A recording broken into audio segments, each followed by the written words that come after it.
मंच पर उपस्थित चंद्रपुर जगह के आदरणीय जगाधिकारी श्री विनय गौड़ा जी, आपसे संवाद करने के लिए उपस्थित एसएनडीटी यूनिवर्सिटी के वाइस चांसलर डॉक्टर चक्रदेव जी, यहाँ उपस्थित श्री रेड्डी जी और मेरे सभी प्रिय भाइयों और बहनों, आपसे वैसे डॉक्टर चक्रदेव मैडम ने आपको जिस कारण से निमंत्रित किया उस कारण का भाव आपके सामने व्यक्त किया है। आपको इसलिए निमंत्रित किया गया है कि एक हमारा संकल्प है, विश्व गौरव, देश गौरव, युग पुरुष नरेंद्र मोदी जी आत्मनिर्भर भारत की संकल्पना को लेकर लोगों से अपेक्षाएं कर रहे हैं कि हमारा देश आत्मनिर्भर होना चाहिए। और ऐसी छोटी छोटी बातें रहती कि जिसमें अगर हमें मैन पावर चाहिए तो मिलता नहीं।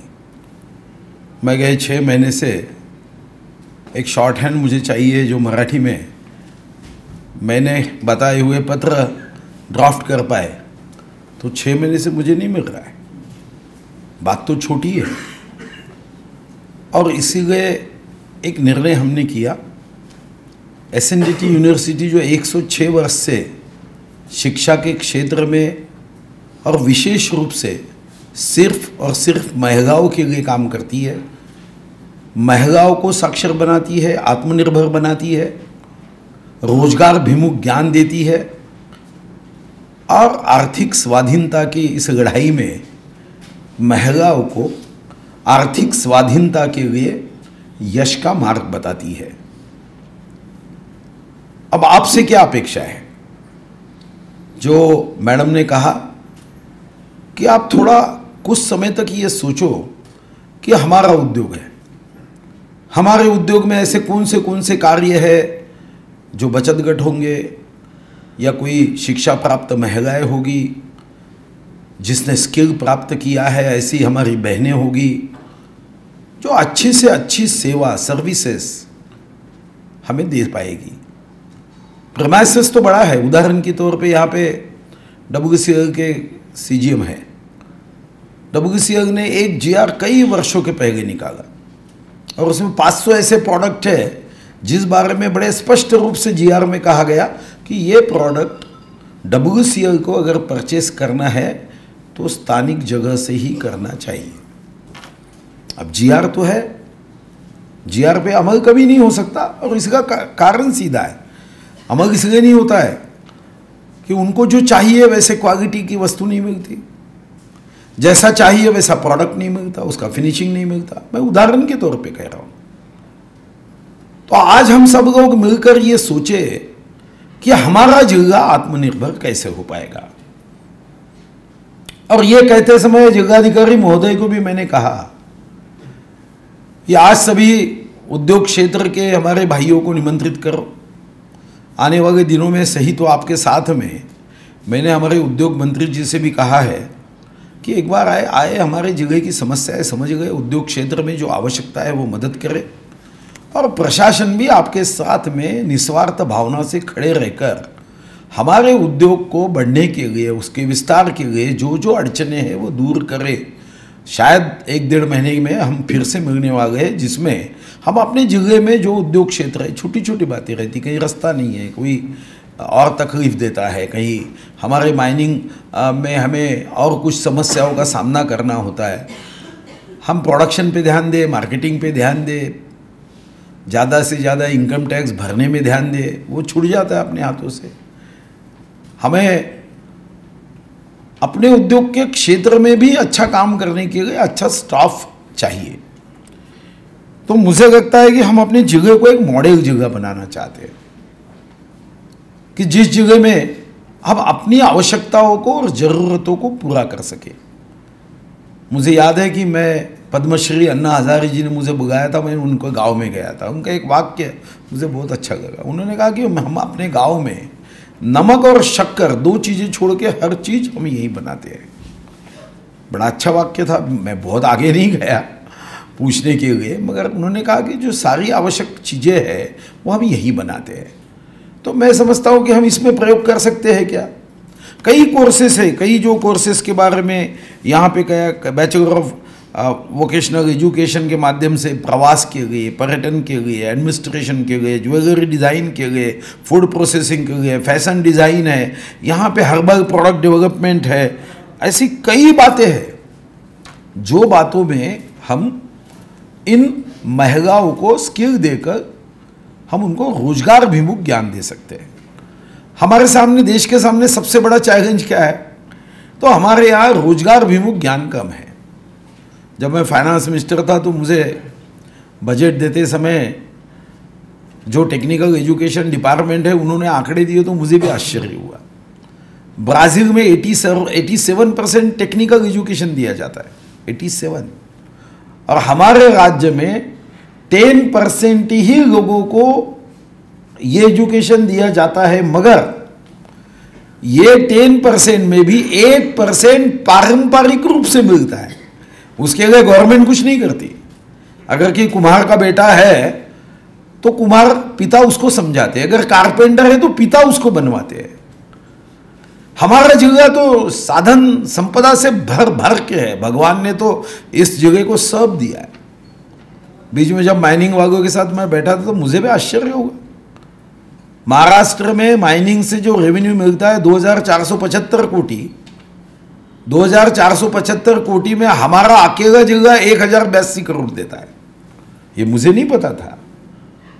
यानी महाराष्ट्र में 50% हम देते हैं। और चंद्रपुर प्रादेशिक कार्यालय को अगर मैं यवतमाल गढ़चिरोली जोड़ दूं तो 68% हमारा ये प्रादेशिक कार्यालय देता है। मगर उसके बाद भी कई समस्याओं का सामना हमें करना होता है, और इसलिए हम सब मिलकर इस विषय को आगे बढ़ाने की सोच लेकर हमने आज यहाँ मीटिंग की है। बाम्बू फर्नीचर में हम आगे बढ़ा सकते हैं, और इस जगह को आगे बढ़ाते समय हमने पंचसूत्र की है। एक आरोग्य, हमें महाराष्ट्र का सबसे अच्छा हेल्थ सुविधा है ये चंद्रपुर जिले में करनी है। मैंने माननीय जिलाधिकारी महोदय को पहले ही मीटिंग में कहा कि मेरी पंचसूत्री है, पंचसूत्री में हमें काम करना है। हेल्थ में बहुत अच्छा काम होना चाहिए, मगर बात सही है कि हेल्थ में भी अच्छे लोग मिलना चाहिए। अब ऐसे समय उद्योग क्षेत्र से भी कुछ मदद लगेगी। मुझे आपसे पैसों की आवश्यकता नहीं है, लगेगी तो थोड़ा सा तो दूंगा आपसे, मगर मुझे आपके साथ की आवश्यकता है, सपोर्ट की आवश्यकता है। आपके अनुभव के माध्यम से जिले को आगे करते समय आपके सजेशन की आवश्यकता है। फिर एजुकेशन, आपको भी आश्चर्य होगा, हम सब अपने आप को 21वीं सदी में मानते हैं, 21वीं सदी के मानते हैं। मगर जब कैबिनेट नोट मेरे सामने आई कि अमृत महोत्सवी वर्ष के अवसर पर इस देश में 100% साक्षरता के बारे में भारत सरकार ने निर्णय किया, महाराष्ट्र में भी उस पर अमल करने के लिए कैबिनेट नोट आई, तो मुझे तो बहुत ही काटे आए, झटका हुआ कि 75 वर्ष के बाद इस देश में अभी भी 25 करोड़ लोग इलिटरेट है, निरक्षर है। महाराष्ट्र में 1,75,00,000 लोग है। और झटका, क्योंकि महाराष्ट्र तो क्रांति ज्योति सावित्रीबाई फुले का है, और साक्षरता की डेफिनेशन बड़ी आसान थी। साक्षरता के लिए किसी ने ये नहीं कहा कि आप मैट्रिक हुए तो लिटरेट हो गए। साक्षरता की डेफिनेशन तो इतनी सीधी है कि हाथी का चित्र दिखाने के बाद अगर आप पहचानते हो ये हाथी है, गाय का दिखाने के बाद ये गाय है, और एक लकीर खींचकर आपका नाम ग न प त लिख सकते तो साक्षर है। इतने भी नहीं है 25 करोड़, ये तो आश्चर्य की बात थी। और महाराष्ट्र में 1,75,00,000। तो हमने दूसरा निर्णय किया कि हमारा जिला 100% साक्षर होना चाहिए, यानी हाथी पहचानने में नहीं, ये टाइगर है ये पहचानने में नहीं, तो ये साक्षर पूरी ज्ञान के साथ होना चाहिए। इसका एक हम विशेष अभियान इस जिले में करने का हमने निर्णय किया है। पानी, अभी मैं गुजरात गया था, 3 दिन प्रचार दौरे पे मुझे सूरत, नवसारी, एक गांव में घुमा तो मुझे आश्चर्य हुआ, क्या विकसित हुए हैं गांव, कितने डेवलप गांव है। और उन्होंने अपना गांव एकदम से वाटर न्यूट्रल किया है, जितना खर्च है उतना जमा। हमारे जिले में भी पानी बहुत आता है, 1172 मिलीमीटर ये हमारा एवरेज रेन है, उसके बाद भी अड़चने हैं। तो हमने तीसरा निर्णय किया कि माननीय विश्व गौरव, देश गौरव नरेंद्र मोदी ने जो हर घर जल योजना की है वो हम अपने जगह में हमने करना चाहिए, इरिगेशन की फैसिलिटी देना चाहिए। अब चौथा जो विषय था जिसका संबंध आपसे है वो है रोजगार। और ये रोजगार को लेकर ये भी बात सही है कि जितना अच्छा काम महंगाई कर सकती ना उसमें हम थोड़ा कम होते हैं। मैं वर्धा जिला का गार्डियन मिनिस्टर था, मालूम नहीं भगवान ने हमसे ज़्यादा अच्छे गुण महिलाओं को ज़्यादा दिए। जैसे एक्सीडेंट में जब मैंने गृह विभाग से इंफॉर्मेशन मांगी तब मेरे ध्यान में आया कि गाड़ियाँ तो महिलाएं भी जगाती है, मगर 1% से भी कम एक्सीडेंट में महिलाओं का हाथ है। 99% एक्सीडेंट हम करते हैं। अब उसके कारण दूसरे भी है, मगर एक बात सही है कि महिलाओं के हाथों से एक्सीडेंट 1% से भी नीचे होता है। और उसमें भी मैंने विभाग को कहा इसका भी एक रिसर्च करो कि ये इनके गलती से होता है कि वो भी हमारी गलती से होता है। दूसरा, सहनशीलता मैंने देखी। मैं वर्धा का गार्डियन मिनिस्टर था तो एक दिन जिलाधिकारी और हमने तय किया कि सभी जो विधवा महिलाएं जिनके किसानों ने सुसाइड किया, आत्महत्या की, वो महिलाओं से हम संवाद करें, उनको रोजगार के लिए हम कुछ सोगार चरखे दें। हमने एक योजना बनाई और कुछ कंपनियों ने कहा कि सोगार चरखे पे जो प्रोडक्ट होगा वो हम खरीदेंगे। विधवा महिलाओं के साथ जब मैं बैठा तो एक बात विशेष रूप से मेरे ध्यान में आई कि उनके जीवन में, परिस्थिति में कोई बदलाव नहीं हुआ है। जो किसान ने कर्ज की वजह से आत्महत्या की, वही डेढ़ एकड़ खेती है, वही परिवार है, वही बच्चे हैं, वही बच्चियां है। किसान तो थक के आत्महत्या करता है, मगर महिला ने आत्महत्या नहीं की। उस डगर पे भी वो उस संकट पे मात करते हुए अपने परिवार की उपजीविका के लिए संघर्ष करते रही। उस दिन मैंने निर्णय किया कि महिलाओं के लिए जो सहनशीलता उनको दी है वो तारीफ़े काबिल है। ये भगवान ने विशेष रूप से शायद इनको ये गुण दिया होगा जिसका उपयोग हमने SNDT यूनिवर्सिटी के माध्यम से उनकी एकाग्रता को, उनकी सहनशीलता को अगर ज्ञान की जोड़ दे दी तो मैं समझता हूँ कि बहुत सुंदर आत्मनिर्भर भारत की ओर चंद्रपुर जिला अग्रसर हो सकता है। अब इस दृष्टिकोण से जो कोर्सेस हमें लेना है, आपकी तरफ से सजेशन सही, आपके कंपनियों के परिसर में, आपके वहाँ पे रहने वाले रेसिडेंशियल स्कीम में क्या आवश्यकता है, उस आवश्यकताओं के आधार पे कुछ ट्रेनिंग दिए जा सकते हैं। या आप जो प्रोडक्ट परचेस करते हो, अभी अगर मैं मेरे जेब के तरफ देखूँ, मैं आते समय सवेरे से जो वस्तुएं मैं उपयोग में लाता हूँ एक भी हमारी नहीं है। बाथरूम जाना है, स्लीपर पहनो, वो भी बाटा की है। अंदर गए कोलगेट, वो भी बाहर का ही है। नोकिया निकालो तो दूसरे देश का, सैमसंग निकालो तो कोरिया का। सभी बातें। मुझे याद है कि जब मैंने पोम्बुरना में पहला अगरबत्ती का उद्योग लगाया तो उसके पीछे भावना वही थी कि जब मैंने आंकड़े लिए तो अगरबत्ती भी चाइना, वियतनाम से आती। भगवान हमारा है, पूजा हम करते और अगरबत्ती चाइना की तो 50% पुण्य उधर जाता था। मैं बीच में एक होटल में गया 5 स्टार में, खाना होने के बाद टूथपिक ली तो उस पर लिखा था मेड इन कोरिया। अब सागा हम टूथपिक भी नहीं बना सकते तो मैंने टूथपिक का एक उद्योग डाला, वहाँ पे अगरबत्ती का उद्योग डाला। अब दांत की फट हमारी है, खाना हमारा है, उसके पैसे हम देते, अटका हुआ अनाज का कण हमारा है, निकालने वाली काड़ी कोरिया से है, वियतनाम से है। तो मुझे लगता है कि हम सब लोग को मिलकर ये सोचना होगा कि हम अपना क्या योगदान दे सकते हैं, हम इसमें क्या कंट्रीब्यूट कर सकते हैं। तो कंट्रीब्यूशन आपका तो ज्ञान का मुझे चाहिए, आपके व्यवहार अनुभव का मुझे चाहिए। और इस दृष्टिकोण से हम चाहते हैं कि आप सभी लोग आज जितना सजेशन दे सकते हैं वो सजेशन दो। या आपको ऐसा लगता है आज एकदम से हम ध्यान में नहीं आ सकते कि हम सोच के नहीं आए, तो माननीय जिलाधिकारी महोदय आपको एक ईमेल दे देंगे, उस ईमेल पे आप भेज दो, है ना। हमारा एक दिशा तय हो जाएगी कि हमें ट्रेनिंग कौन सा देना है, कौन से कोर्सेज देना है। कोई 3 महीने का होगा, कोई 6 महीने का होगा, 2 महीने का होगा। बॉटनिकल गार्डन के बाजू में हमने 50 एकड़ जमीन आज आइडेंटिफाई की, जहाँ पे हमने तय किया है कि बहुत बढ़िया वहाँ पे एजुकेशनल हब बने, संकुल बने, सभी महाराष्ट्र को दिशा देने वाला संकुल बने। जिस जगह की आराध्य देवता शक्तिदायिनी तेजोदायिनी माता महाकाली है, वहाँ महिलाओं को आगे बढ़ाने के लिए हम कोशिश करें। परसों मैंने ताड़ोबा टाइगर प्रोजेक्ट की मीटिंग की और एक आश्चर्य मेरे सामने आया, टाइगर तो बहुत बढ़ गए, अब इनका करना क्या है ये भी मेरे सामने प्रश्न है, इतने ज़्यादा हो गए। पर एक बात और ध्यान में आई कि टाइगर तो बढ़े मगर वाघों से ज़्यादा वाघिन है, फीमेल ज़्यादा है, 65%, 35% ये मेल है। तो इसका मतलब शक्तिदायिनी तेजोदायिनी माता महाकाली की जगहों में अगर टाइगर में भी फीमेल ज़्यादा है तो यहाँ की महिलाएं तो बड़ा पराक्रम करवा सकती है, कर सकती है। इस पे मेरा विश्वास है और उस दृष्टिकोण से आपसे मदद चाहिए। आप जहाँ बैठे हो, हमारे रेड्डी जी यहाँ है, ये परिसर हमने ट्रेनिंग के लिए बनाया था। तो जितने उद्योग क्षेत्र से आए हैं, आप भी आपके हेड क्वार्टर को बताइए कि कभी कुछ ट्रेनिंग देना है तो ये परिसर आपके लिए उपलब्ध है। उपलब्ध है ना, फ्री में नहीं, पैसे देके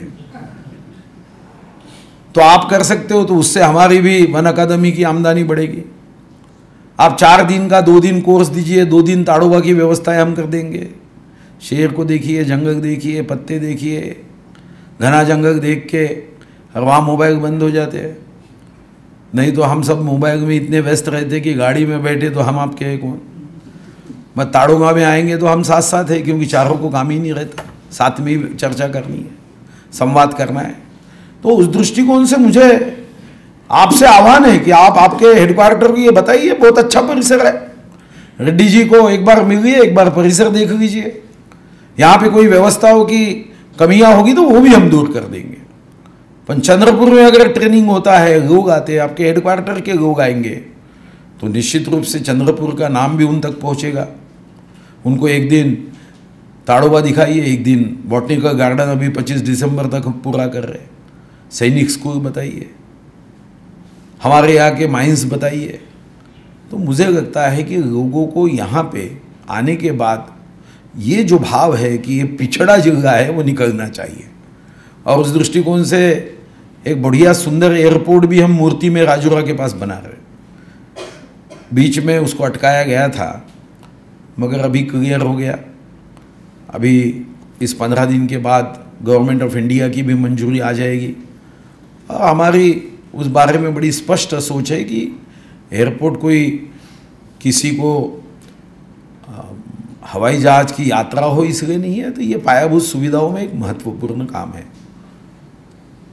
कुछ बातों में जैसे नागपुर, चंद्रपुर, ये मेट्रो भी अपन शुरू कर रहे, उसका भी काम शुरू हो रहा है।